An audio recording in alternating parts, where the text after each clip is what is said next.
Maayon buntag Cebu City! Maayon buntag mga Ikson! Nandito ako ngayon sa inyong kalagitnaan upang magpahayag ng mensaheng mula sa Diyos. Sa ngalan ng Diyos na makapangyarihan sa lahat, ang Diyos ni Abraham, ang Diyos ni Isaac, ang Diyos ni Jacob, ang banal na Diyos ng Israel, at sa pangalan ni Jesucristo, ang simula at ang wakas, ang namatay at muling nabuhay, Cebu City, nananawagan ako sa inyo mga Ikson, maghinulsol na ta sa atong mga sala, tungod ay hapit na muabot ang Ginoo, ang gingharian sa langit ay dol na, talikuran na natin ang ating mga kasalanan, dahil kung hindi tayo tatalikod, tayo ay mapapahamak. Ang puno na hindi mabuti ang bunga ay tatapon sa apoy. Mga Ikson, huwag natin ubusin ang ating mga oras sa labis na paglilibang, pagsasaya, paglalasing sa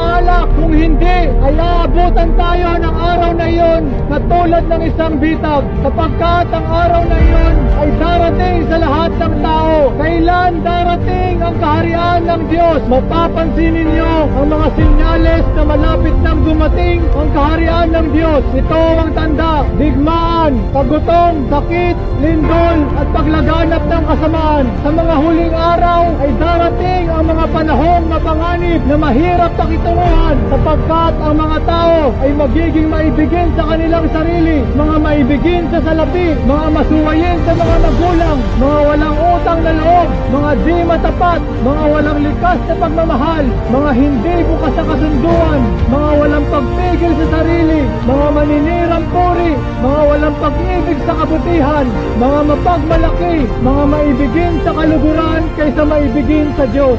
Ang pagsiklab ng digmaan ay magdudulot ng malaking pagbabago sa kasaysayan ng sangkatauhan. Mula sa masayang panahon ng pagsulong, pumasok tayo sa panahon ng kapahamakan, lagim at pagkakapuotan at walang kapanatagan saan man. Pero di magtatagal at ito ay magpapalitan ng mapayapang kalagayan. Ipinapakita nito na malapit na sa lupa ang kaharian. Sa katunayan, bilang bahagi ng tanda ng kawakasan, sinabi rin ni Jesus, ang mabuting balitang ito ng kaharian ay pangangaral sa buong tinatahanang lupa bilang patotoo sa lahat ng bansa, at kung magkagayon ay darating ang wakas. Paano mamamahala ang kaharian ng Diyos sa lupa? Una, ang kaharian ay hindi mamamahala sa pamamagitan ng politiko ng mundo. Pangalawa, sa kagustuhang manatili sa kapangyarihan, lalalanan ng mga politiko ang kapangyarihan ng Diyos. Pangatlo, pupuksain ang kaharian ng Diyos. Ang kaharian gusto pa rin mamahala sa mga tao. Ang digmaang ito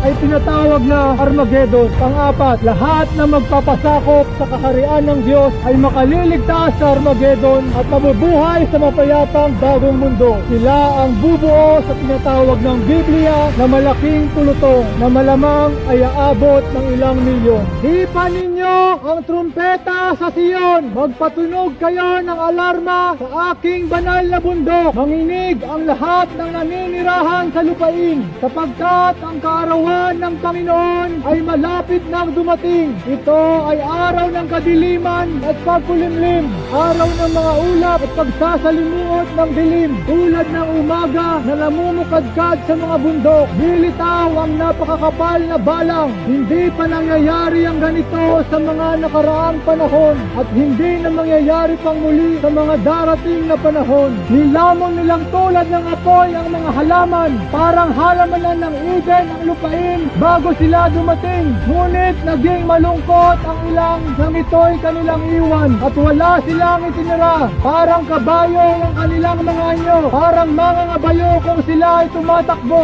parang rumaragas ang karwahe sa ibabaw ng bundok kapag sila ay dumadaan, parang tunog ng naglalagablab na apoy na sumusunog ng dayami. Nakahanay sila tulad ng isang hukbo na handang makipagdigma. Sa harap ng kanilang mukha, ang mga tao ay lubhang nahihirapan. Ang lahat ng mukha ay namumutla. Sila'y tumatakbo na parang mandirigma, umaakyat sa pader gaya ng kawal. Walang lingon-lingon si silang sumusugod at hindi nila binabago ang kanilang hanay. Hindi rin sila nakikipagtulakan. Lumalakad sila sa kani-kanilang landas. Kapag sila ay mahulog sa tabak, hindi sila masusugatan. Nilulusog nila ang lungsod. Inaakyat ang mga pader. Pinapasok ang mga bahay. Lumulusot sila sa bintana gaya ng magnanakaw. Ang lupa ay mayayanig sa harap nila. Ang langit ay mauuga. Nagdilim ang araw at ang buwan. Ang mga bituin ay ayaw nang magliwanag at bibigkasin ng Panginoon ang kanyang tinig sa harap ng kanyang mga hukbo, sapagkat ang kanyang kampo ay talagang dakila, sapagkat siya ay malakas na tumutupad ng kanyang salita, sapagkat ang kaarawan ng Panginoon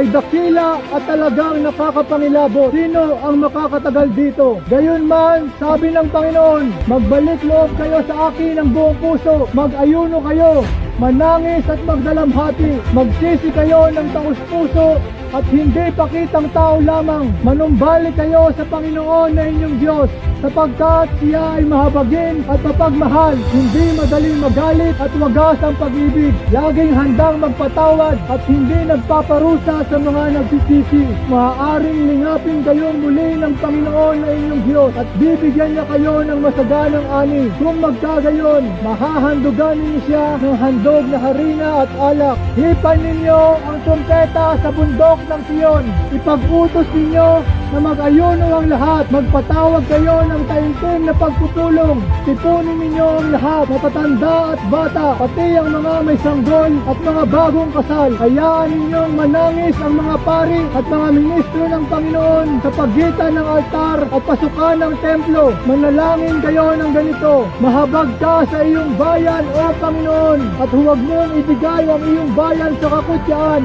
at pagtawanan ng ibang bansa at tatanungin, nasaan na ang inyong Diyos? Pagkatapos ay ipapakita niya ang kanyang malasakit sa lupain at maaawa siya sa kanyang bayan. At ang Panginoon ay sasagot at sasabihin sa kanyang bayan, narito, magpapadala ako sa inyo ng trigo, alak at langis at mabubusog kayo doon at hindi na kayo hahamakin ng ibang bansa. Paaalisin ko na ang mga hukbong galing sa hilaga at itataboy ko ang iba sa disyerto at ang mga pangunahing hanay ay tataboy ko naman sa dagat sa silangan at sa dagat sa hilaga naman ang mga nasa hulihan. Aalingasaw ang baho ng kanilang bangkay. Lilipulin ko sila dahil sa lahat ng ginawa nila sa inyo. Huwag kang matakot o lupain. Maghalak ka at magsaya, sapagkat ang Panginoon ay gagawa ng mga dakilang bagay. Huwag kayong matakot, kayong mga hayop sa bukid, sapagkat ang mga pastulan sa ilang ay sisibol. Ang mga punong kahoy ay mamumunga. Ang mga puno ng igos at puno ng ubas ay mamumunga ng sagana. Kaya't kayo ay magsaya, kayong mga taga-Siyon.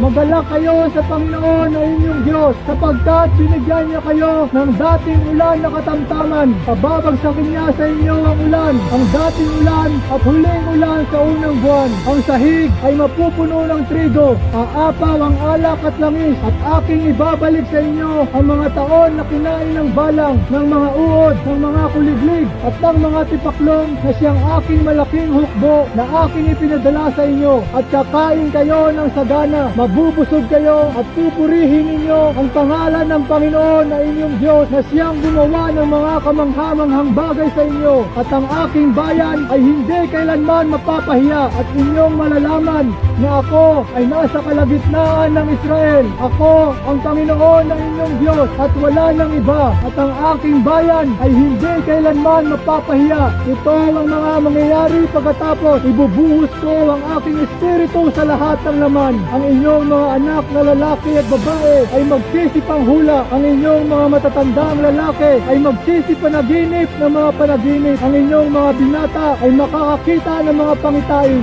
At sa aking mga lingkod na lalaki at babae, ibubuhos ko ang aking espiritu sa mga araw na iyon. Magpapakita ako ng kababalaghan sa langit sa itaas, mga palatandaan sa lupa sa ibaba, dugo, apoy at singaw ng usok. Ang araw ay magdidilim at ang buwan ay magiging dugo bago ang pagdating ng dakila at kakilakilabot na araw ng Panginoon. At mangyayaring ang sinumang tumawag sa pangalan ng Panginoon ay maliligtas, sapagkat sa bundok ng Sion at sa Jerusalem ay magkakaroon ng pagliligtas gaya ng sinabi ng Panginoon, at ang mga matitira sa tatawagin ng Panginoon.